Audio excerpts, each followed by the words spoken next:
Hello everybody and welcome back to the Bayonetta 2 walkthrough. It's time for more extras, specifically more third climax runs. We are in part 2 of 3 and we begin with chapter 5 in the Hero of Hyrule costume, which is wonderful. And to be perfectly honest, I say that Bayonetta probably pulls off that outfit actually better than Link does himself.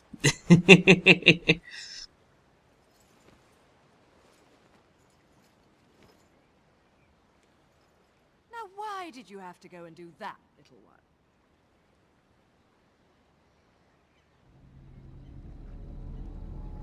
Wake up. Damn it. Wake up! Enough jokes. Wake up!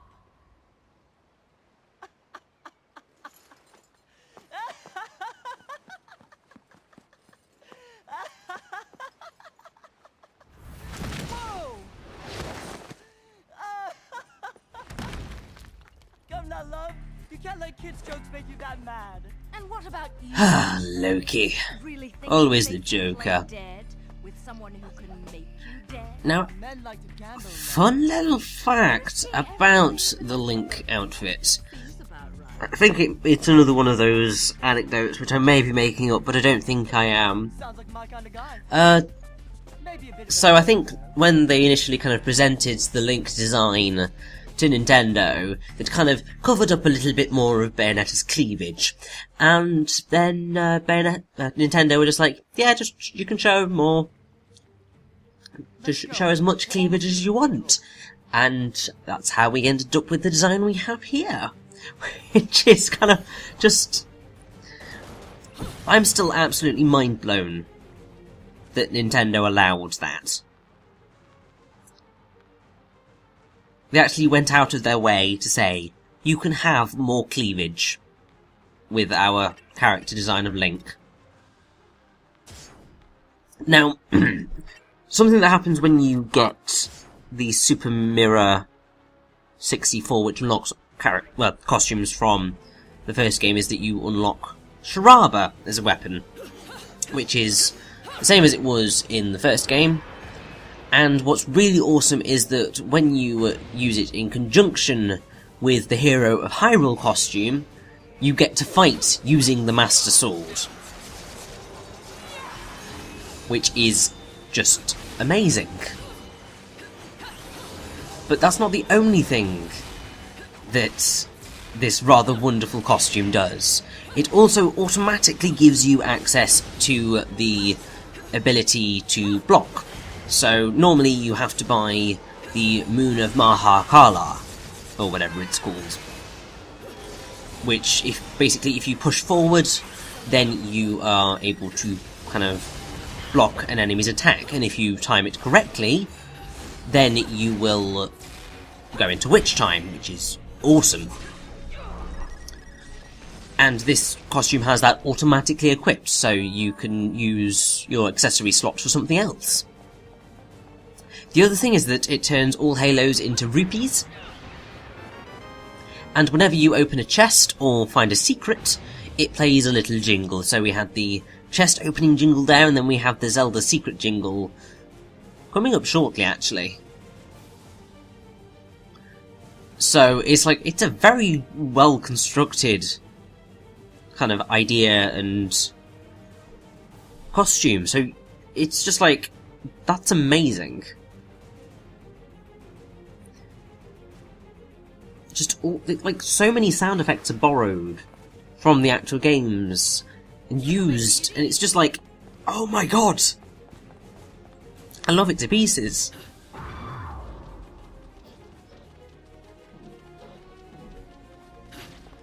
Now I believe I will be using the Master Sword for the rest of this part, because I mean, it's just that badass. I mean, I think this basically means that in the course of history, only 2 people have ever wielded the Master Sword. Link, in his various incarnations, and Bayonetta. So, Bayonetta's the hero of time. I mean, she sort of really is, kind of, because, I mean, she has to travel through time in Bayonetta 1, she has to travel through time in Bayonetta 2.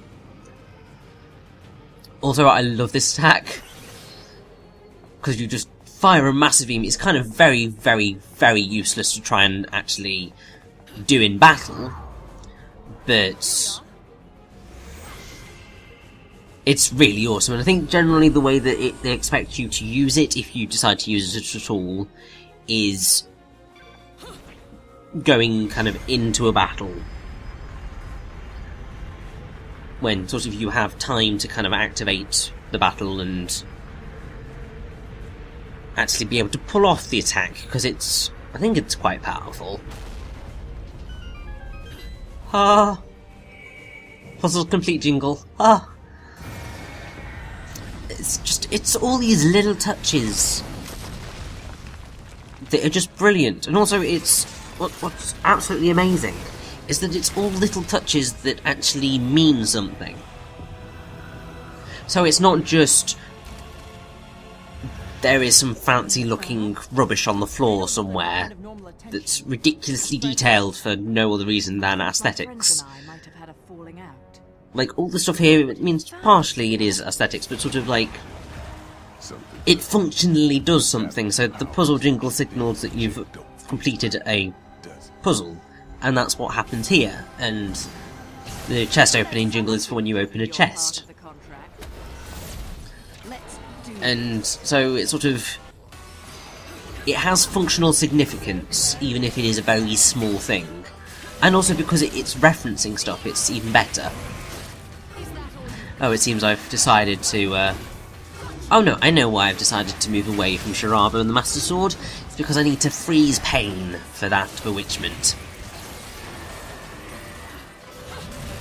The one frustrating thing is that I was essentially forced to use Undine throughout the entirety of this entire run, because it was just like, I want that bewitchment, so I need to try and freeze every enemy as I go along.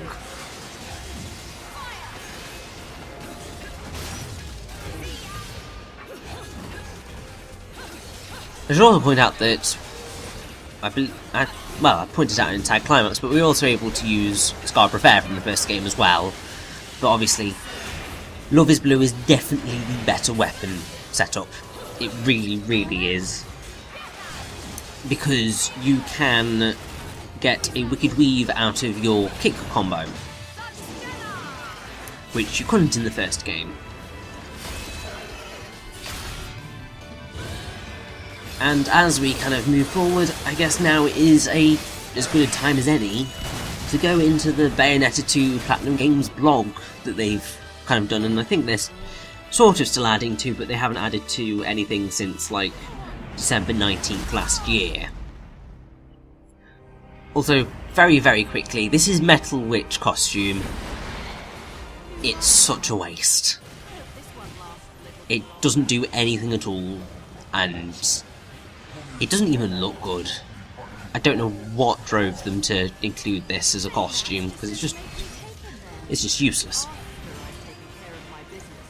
Anyway, so, well, the article that they did on December the 19th is by Mai Akura, who is the conceptual designer for Bayonetta 2, and basically, for the first game, it was just the first year working at Platinum and was in charge of the user interface. But basically, Bayonetta 1 and Bayonetta 2, while having the same characters and all that jazz, do look very different, and that is all down to the conceptual design. So Bayonetta 1's coloration theme was red and black, and Bayonetta 2's is blue and black. Or at least blue and gold. Yeah, it's blue and gold, because of the game's enemies and stuff. So, obviously, Bayonetta 2 is in general a lot brighter. There is the slight problem of Ace's colour is also blue, but his kind of powers were kind of given a green, emerald greeny kind of tint.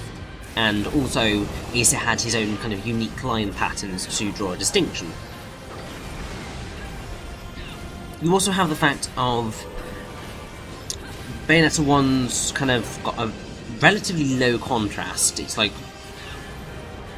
commonly what people call it is, the game has a piss filter, because it's all kind of very brown and kind of slightly dark. I will say that I'm pretty sure, like, when I played the 360 version, it never felt that kind of brown and piss-coloured, and I'm pretty sure if you watch my walkthrough of it, it's not that bad. But that might just be because of the way that the Xbox works. Its way of putting together colours is different to all the other consoles, and leads to what I believe are crushed blacks. Don't even ask me what that means. Like, I can just about deal with complex stuff like frame rates and all of that, but you get into stuff like crushed blacks and I'm just like, I don't even know what you're talking about. But anyway, all of the colours in Bayonetta 2 are far brighter, and also there's much more of a focus on straight lines and geometric shapes. So basically Bayonetta 2 ends up looking a lot more modern and Bayonetta 1 looks a lot more classic. In general, I have to say that I think I do prefer the design of Bayonetta 2. Just the amount of colour is stunning. I mean, it's the same reason that I absolutely adore The Wonderful 101, because it's bright, it's colourful, it's exciting. And just don't get that anymore, which is just depressing. Also, for this wonderful fight, I decided to go into the Mushroom Kingdom Princess costume, which dresses you up as Princess Peach, and provides you with a few awesome things, like turning your Wicked Weaves, when you have Love is Blue equipped, into Bowser. So Bowser's arms and legs will come and attack for you, and oh my god, it's wonderful. And not only that,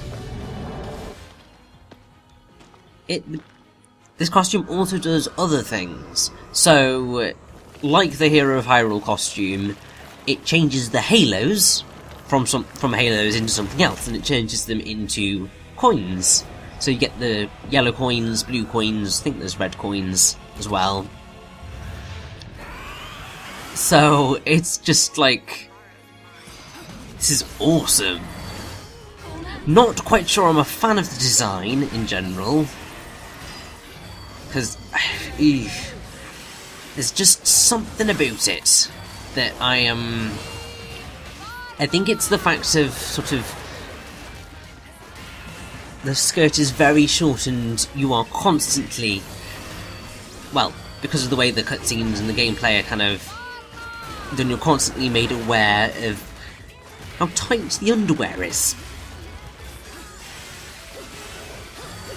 And yeah, I'm just it really isn't my favourite of the Nintendo designs. There's just something a little bit off about it. But once again, Nintendo were very kind of open to making it increasingly sexual. Even though obviously it's Princess Peach we're dealing with here, aka the iconic damsel in distress, who is very reserved sexually. Well, yes, that shot right there proves everything. It's completely fine in the normal game when you have the normal outfit on, but with this, it just, everything gets a little bit more accentuated. If I didn't know any better, I'd say you were the most persistent. And also, I really like that there's a little kind of Mario plushie kind of hanging off the waist. It's just like, yes. And in the Sarasaland princess outfit, which is Daisy, they have a little Luigi, which is just wonderful.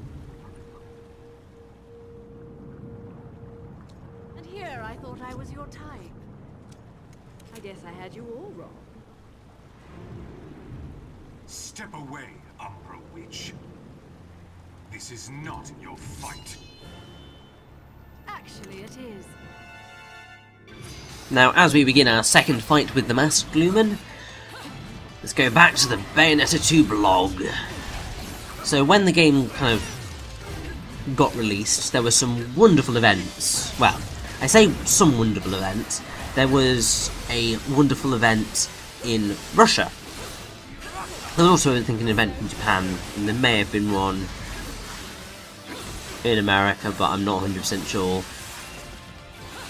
But basically, Akiko Kuroda, who produced Bayonetta 2,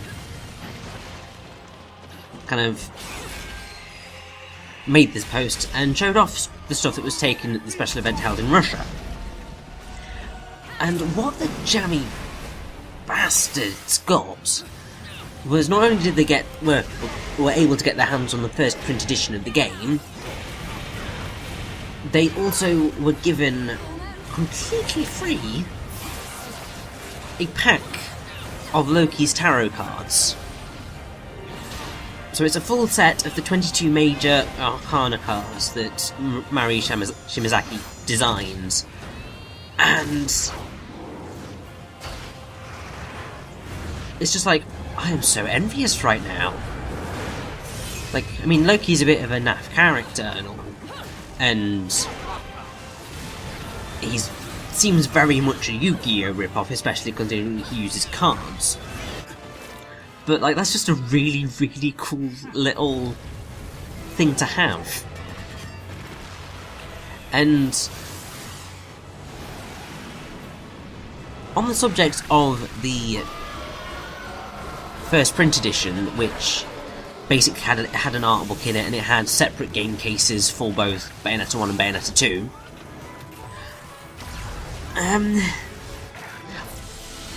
When Bayonetta 2 got announced, I was very much, I am going to get whatever collector's edition they put out, because I seriously want a collector's edition / limited edition of Bayonetta 2. Like, I love the series that much that I will pay for stuff like that. Particularly because I got like a limited edition of Bayonetta 1, which gave me my wonderful Scarborough Fair gun replica, which I absolutely adore. I did kind of want to get the Climax edition because that had an art book and a little CD with kind of soundtrack selection.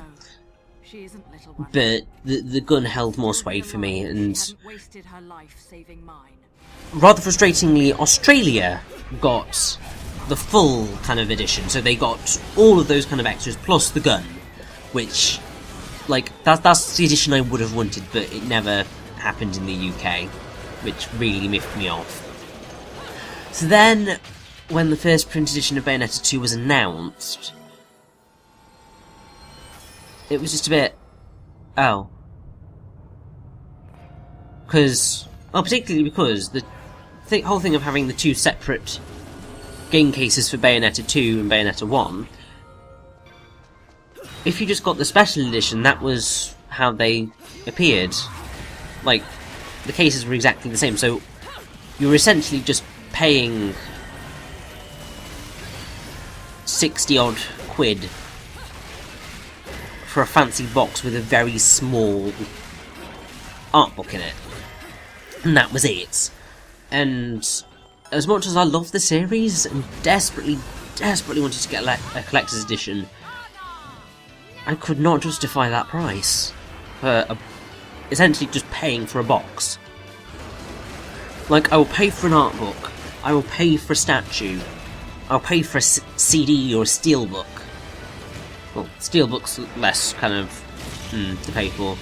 More the art books and stuff that I would prefer. But I will not pay an extra £20 for a box. Now, the bewitchment that you just saw me get there, the Retribution of Thorns, basically, the way to get that particular bewitchment is using Aldruna. You have to pick up and slam down enemies 50 times, I think it is. Which is a very easy thing to do. Basically, you kind of use Alruna, and at the kind of like partway through combos, you hold, and that will grab enemies and slam them down. You saw me using the technique during Witch Trial 5. And obviously it's frustrating because you can't do it on bigger enemies outside of Witch Time, but it is a very easy thing to do. It's a very easy bewitchment to get. So that was another thing that I realised I needed to do, and managed to achieve surprisingly quickly after starting it. So that was helpful.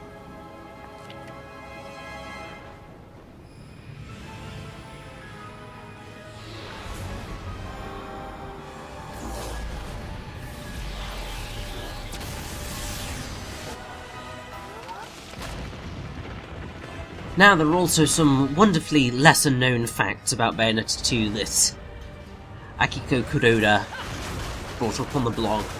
So, another wonderful thing that you get for beating Third Climax is the Chain Chomp weapon.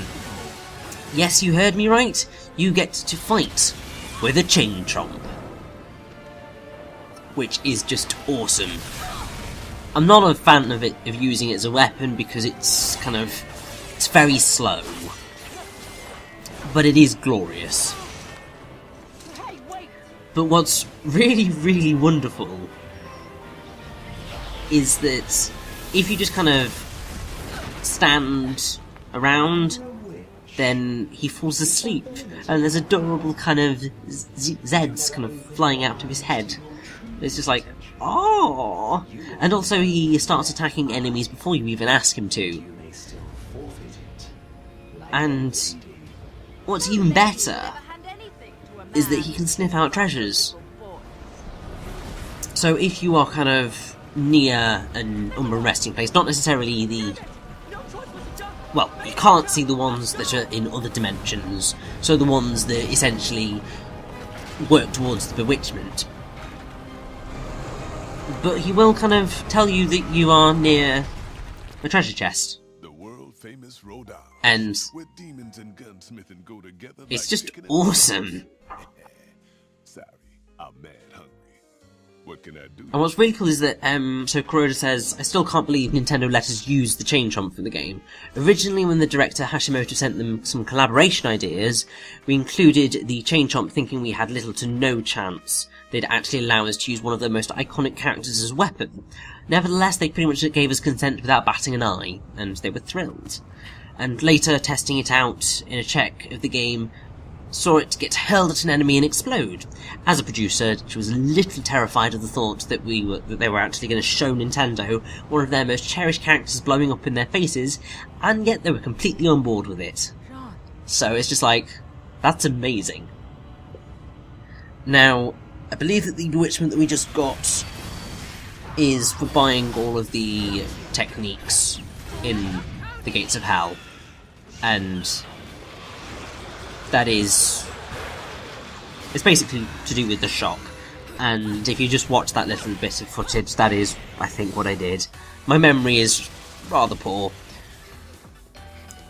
Now, if you get hit by that beam that resentment pushes out, you go into a little Cereza form, which, if you get, as I said, get caught by resentment, it will kill you immediately.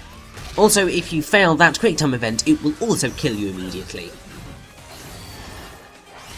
Which is just incredibly dickish.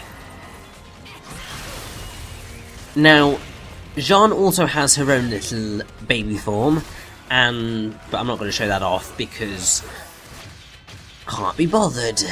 And also, it's not important because you do not...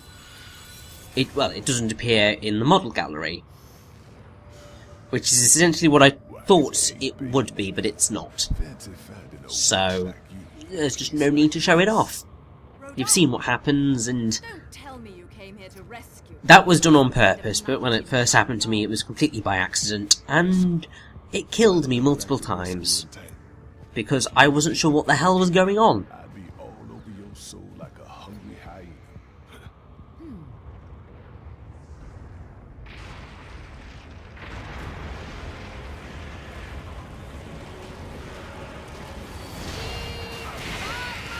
Now, I believe that at this point... There we go. Relentless Witchcraft, which you get for using... well, killing 20 demons with torture attacks. Which is great. And now we begin our fight against Alrune once again.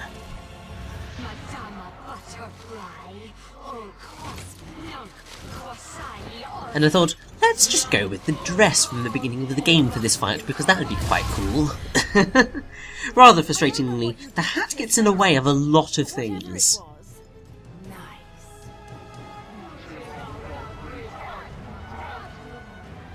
Like, it really makes some cutscenes completely and utterly ridiculous.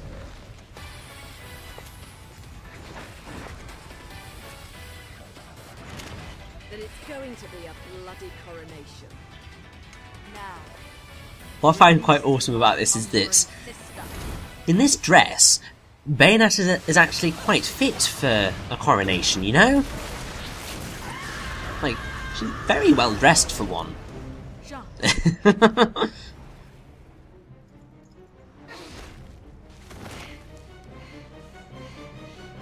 And this is probably one of my favourite outfits in the game, even if it doesn't quite work in a lot of the cutscenes. And here we go, for our final fight for this part. We're going to be fighting off against Boulder, dressed as Princess Daisy. Well, dressed as an incredibly slutty Princess Daisy.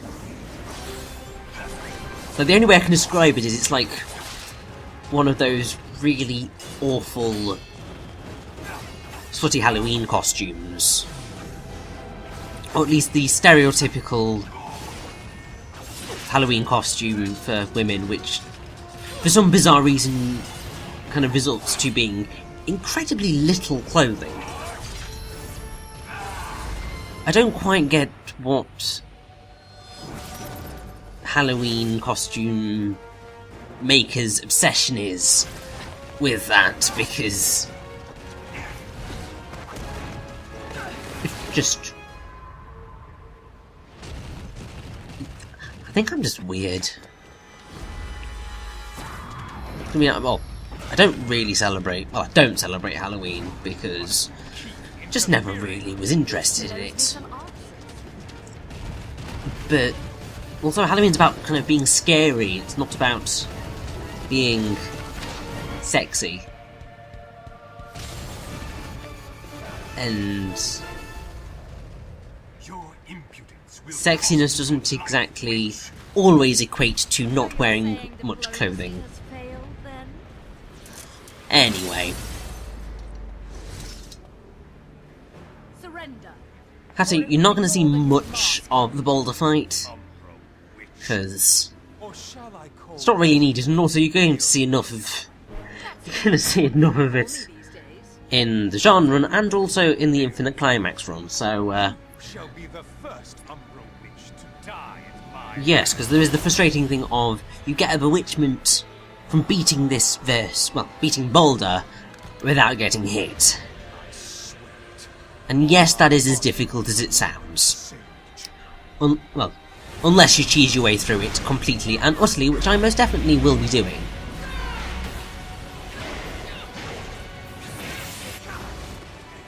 Now, I do wish that on the Umbran Climax with the princess outfits, when there's the Madama Butterfly headbutt, that they had actually made it be Bowser. Because that would have just been the cherry on the cake. It would have been ridiculously hard to include, but it would have just been a wonderful little addition. This is impossible. But there we go. Part 2 of Third Climax is complete. Only one more part to go. Let's do this. Where am I? Bayonetta! Get away from me!